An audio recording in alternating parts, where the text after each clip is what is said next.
Hello दोस्तों, welcome to solar मंत्रा। मैं हूं अनुपम। आज दोस्तों हम बात करेंगे डिस्प्लेसमेंट, वेलोसिटी और एक्सेलरेशन डायग्राम के बारे में। जब हमारा फॉलोवर कैसा हो, कैसा मूव कर रहा हो विथ सिंपल हार्मोनिक मोशन। इसके पहले ऑलरेडी दोस्तों मैंने जो दो कंडीशन है, इसके अलावा मैंने ऑलरेडी डिस्कस किया हुआ है कि जब हमारा फॉलोवर क्या हो, यूनिफॉर्म एक्सेलरेशन से हो तब क्या कंडीशन होगी, और यूनिफॉर्म वेलोसिटी से हो तब कंडीशन हमारी क्या होगी, और डायग्राम हमारा कैसे ड्रा होगा। फिलहाल हम बात करते हैं सिंपल हार्मोनिक मोशन के बारे में। अगर हम बात करें सिंपल हार्मोनिक मोशन के बारे में, तो हमारा सिंपल हार्मोनिक मोशन कुछ इस तरीके से होता है, ठीक है। और हमारी क्या है, बॉडी एक सिंपल हार्मोनिक मोशन मूव करती है, ठीक है। तो हम क्या करते हैं, इसको ड्रा करने के लिए हमने क्या किया, एक सेमी सर्कल ड्रा किया। फर्स्टली हमने क्या किया, एक लाइन ड्रा की। अब हमने क्या किया, एक सेमी सर्कल ड्रा किया। जो हमारा सेमी सर्कल है उसे हम 6 पार्ट में या फिर 8 पार्ट में डिवाइड कर लेंगे। जैसे हमने डिवाइड किया है 1 2 3 4 5 6 7 8। हमारा मिडिल का पार्ट कौन हो गया, 4 हो गया। अब ये जो हमें पॉइंट है ना, इस पॉइंट को हमने क्या करना है, इसे भी क्या करना है, 8 पार्ट में डिवाइड कर लेना है। और इसे भी, रिटर्न स्ट्रोक को भी 8 पार्ट में हमें क्या करना है, डिवाइड कर लेना है। अब ये हमारा जो है थीटा 0 क्या है, हमारा आउट स्ट्रोक है। ये हमारा आउट स्ट्रोक है, जिसे हम कहते हैं राइज भी कह सकते हैं। ये हमारा क्या है, ड्वेल टाइम होता है। ये हमारा ड्वेल टाइम है। और ये हमारा क्या है, ये हमारा क्या है, रिटर्न स्ट्रोक है, जिसको मैंने थीटा आर से डिनोट किया हुआ है। ये हमारा क्या शो कर रहा है, डिस्प्लेसमेंट के लिए ये हमारा है, ये एंगुलर वेलोसिटी शो कर रहा है, जिसे हम थीटा से डिनोट करते हैं। यानी जो हमारा पूरा रोटेशन है वो कितना हो रहा है, 360 हो रहा है, ठीक है। अब क्या करेंगे, जो हमने यहाँ पार्ट इस सेमी सर्कल को डिवाइड किया है 8 पार्ट में, या फिर हम 6 पार्ट में कितना भी डिवाइड कर सकते हैं, जितनी हमें एक्यूरेसी चाहिए। फिर हम क्या करेंगे, इस लाइन को इस तरीके से मिलाएंगे पूरी। जब हम इस तरीके से लाइन को मिलाएंगे तो हमें ये पॉइंट मिल जाएंगे इस तरीके से। जो हमें पॉइंट मिलेंगे उसे हम क्या करना है, फ्री हैंड डायग्राम से बना देना है। तो जो हमारा ये कर्व बन रहा है ना फ्री हैंड से, ये हमारा जो कर्व बन रहा है, यही हमारा कर्व बनता है डिस्प्लेसमेंट डायग्राम में। आपको समझ में आ गया होगा कि आखिर हमें जो हमारा सिंपल हार्मोनिक का डिस्प्लेसमेंट कर्व है कैसे ड्रा होगा। अब हम बात करते हैं कुछ इंपॉर्टेंट पॉइंट के बारे में। अगर हम बात करें इसके वेलोसिटी डायग्राम के बारे में, क्योंकि एग्जाम में दोस्तों ये पूछा जाएगा, सीधा कहेगा डिस्प्लेसमेंट, वेलोसिटी और एक्सेलरेशन डायग्राम के बारे में बताओ जब फॉलोवर की कंडीशन कैसी होनी चाहिए, सिंपल हार्मोनिक मोशन में हो। तो आपको लिखना भी है इस तरीके से, डायग्राम बनाना है कि हमने सेमी सर्कल लिया, उसको 8 पार्ट में डिवाइड किया, फिर सिंगल लाइन ली, मिडिल का पार्ट हमारा 4 है, जहां हमारा मीन पोजिशन इंडिकेट करेगा। फिर क्या करें, हमने उस लाइन को मिलाया, जो हमें पॉइंट मिले उससे हमने क्या किया, फ्री हैंड से सारे पॉइंट को मिला दिया। इस तरीके से हमारा डायग्राम क्या हो जाएगा, बन जाएगा डिस्प्लेसमेंट का।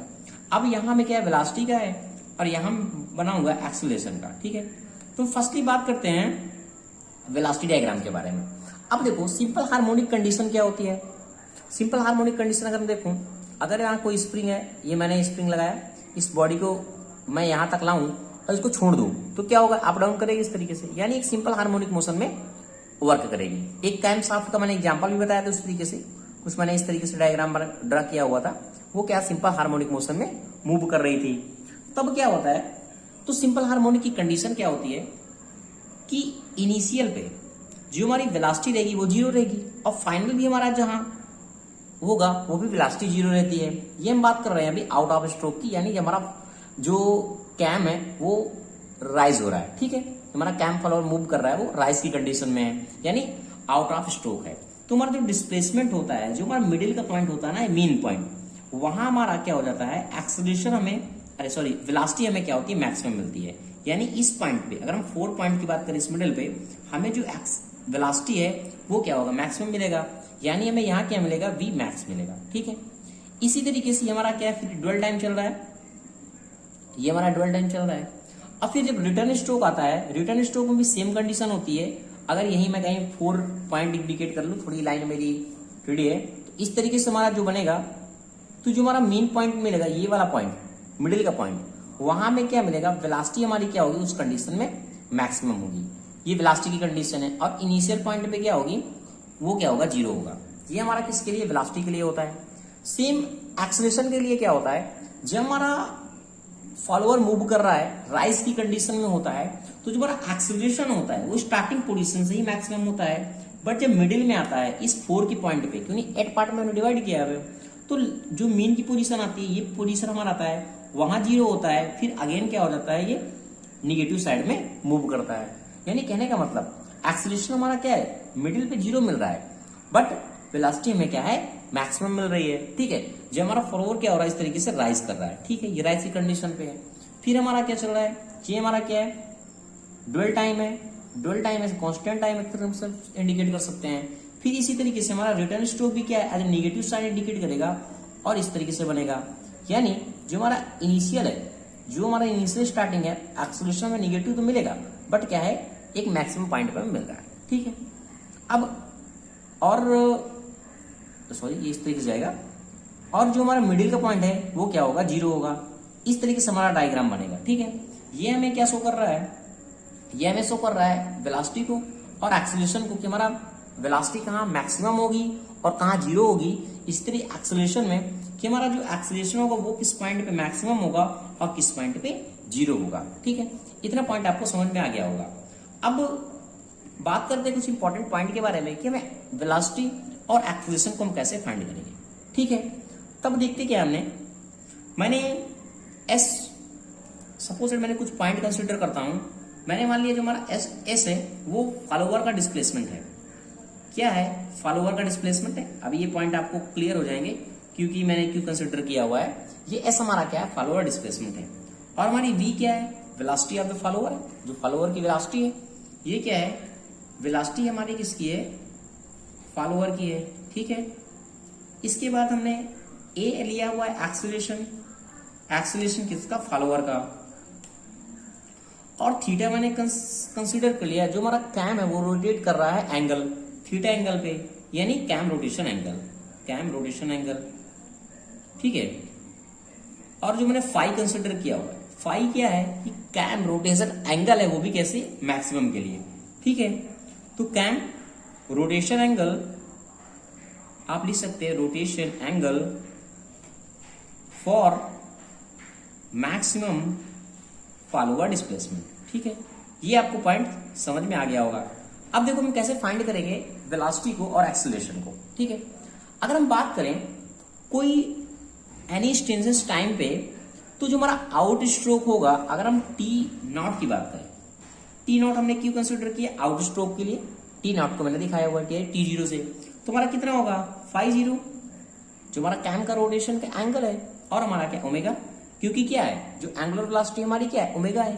तो हमारा टी नॉट ये निकल के आएगा कि आउट ऑफ स्ट्रोक कितना होगा फॉलोअर में इन द टी सेकंड पे। ठीक है, अब देखो हमें क्या फाइंड करना है, वेलोसिटी को। अगर हम बात करें हमारा कैसा है, सिंपल हार्मोनिक मोशन है, तो जब हमारा सिंपल हार्मोनिक मोशन है तो मैंने क्या किया, कुछ पॉइंट को मैंने कंसिडर किया। मैंने मान लिया ये हमारा इनिशियल पॉइंट था ओ। अब क्या है, ये एक मैंने पॉइंट ये कंसिडर किया। अब ये क्या है, वी वेलोसिटी से मूव कर रहा है, वीपी से। ये वीपी से जब मूव कर रहा है वो भी कैसे, ओमेगा से, क्योंकि एंगुलर वेलोसिटी मैंने मान लिया ओमेगा पी है।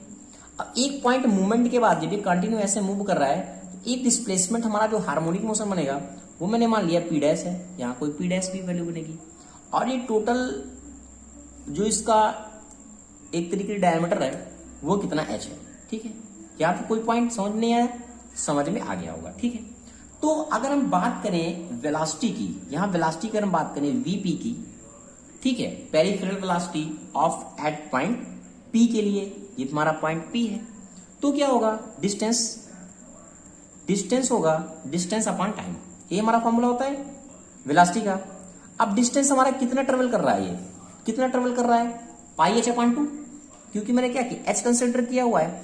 और ये पूरा रोटेशन कितना होगा हमारा, पाई होगा, तो पाई होगा एच अपॉन 2, मैंने हाफ के लिए लिया। ठीक है, तो क्या होगा, पाई एच अपॉन 2, और टाइम हमारा कितना है, टी नॉट है, क्योंकि हमारा कितना आउट ऑफ स्ट्रोक के लिए हम बात कर रहे हैं। तो हमारा फॉर्मूला कितना निकलेगा, पाई एच। अब टी नॉट इक्वल टू हमारा क्या है, फाई नॉट अपन ओमेगा, इसको वैल्यू रखेंगे तो पाई एच ओमेगा अपॉन 2 फाई। यहां तक कोई प्रॉब्लम नहीं। ये हमारा वीपी यहां से फाइंड हो गया कि पेरिफेरल हमारी वेलोसिटी एट पॉइंट पी पे कितनी होगी। हमें चाहिए क्या, ये मैक्सिमम वेलोसिटी चाहिए, तो जो हमारी मैक्सिमम वेलोसिटी होगा ना वो पेरिफेरल वेलोसिटी के इक्वल होगी इन आउट ऑफ स्ट्रोक, यानी V O equal to VP. यानी अगर हम वी ओ की बात करें, आउट ऑफ वेलोसिटी हमारी कितनी होगी, तो आउट ऑफ वेलोसिटी में जो मिलेगी ये कितना हो जाएगा हमारा, pi H omega upon 2 out of stroke की वेलोसिटी हमारी यानी मैक्सिमम वेलोसिटी हमें जो मिल रही है यहाँ पे वो कितनी हो जाएगी, पाई एच ओमेगा अपान 2 ठीक है। इसी तरीके से अगर हमारे रिटर्न स्ट्रोक की बात करें इसकी, तो भी वेलोसिटी कितनी होगी, पाई एच अपान 2 हो जाएगी। ओके, अब हम बात करते हैं एक्सेलरेशन की एट पॉइंट पी पे। ठीक है, अगर हम एक्सेलरेशन की बात करें इस पॉइंट के लिए, एक्सेलरेशन हमारा कितना निकलेगा, तो एक्सेलरेशन का हम बात करेंगे, जब आपको दिख रहा होगा, अगर मैं यही निकाल दूं तो कोई प्रॉब्लम नहीं होगी शायद। एक्सेलरेशन हमें चाहिए क्या, एपी। एक्सेलरेशन का हमारा फॉर्मूला कितना निकलेगा, एट पॉइंट पी के लिए V square P, this is the V square, this is velocity, tangential velocity in OP, O and P this. ठीक है, अब हमें पता है वी स्क्वायर अपन पी की वैल्यू हमें पता है, यहां से ये वैल्यू ऑलरेडी हमने निकाल के रखी हुई है। तो क्या करेंगे, हम इसको पुट कर लेंगे, तो कितना हो जाएगा यहां से पाई ओमेगा एच अपान 2 का होल स्क्वायर और ओ पी कितना है, ओपी ये वाली वैल्यू पूछ रहा है, यानी एच अपान 2 यानी 2 अपन एच। ठीक है, इसको क्या करेंगे, सॉल्व करेंगे, ये हमारा वैल्यू कितना निकल के आ जाएगा, पाई स्क्वायर ओमेगा स्क्वायर, एच का स्क्वायर होगा, एक एच कैंसिल हो जाएगा, यानी एच बचेगा, 4 होगा, 2 कैंसिल हो जाएगा, यानी 2 स्क्वायर आ जाएगा। ये हमारा मिल जाएगा एपी मिल गया हमें, यानी सेंट्रीपिटल एक्सेलरेशन एट पॉइंट किस पे, पी पे। हमारा एक्सेलरेशन हमारा पी पे कितना हो रहा है, तो रिटर्न स्ट्रोक की बात कर रही है, रिटर्न स्ट्रोक की बात कर रहा है, तो हमारा एक्सेलरेशन कितना मिलेगा, मैक्सिमम एक्सेलरेशन, ये हमें वैल्यू मिल गई। तो यानी अगर हम कंक्लूजन देखें कि हमारा जो रिटर्न स्ट्रोक पे मैक्सिमम वेलोसिटी कितनी मिल रही थी, वह कितना मिल रहा था, पाई एच ओमेगा अपान 2 और जो हमारा एक्सेलरेशन मिल रहा था वो pi square omega square H upon 2 square. तो ये फॉर्मूला दोस्तों आपको याद रखना है, न्यूमेरिकल में हो सकता है, आपके एग्जाम में न्यूमेरिकल भी आ सकता है। अगर आपको कॉन्सेप्ट क्लियर है तो आप न्यूमेरिकल भी आसानी से कर लेंगे। अगर आपको दोस्तों वीडियो अच्छा लगा है तो प्लीज चैनल को लाइक करें, शेयर करें और कमेंट करें।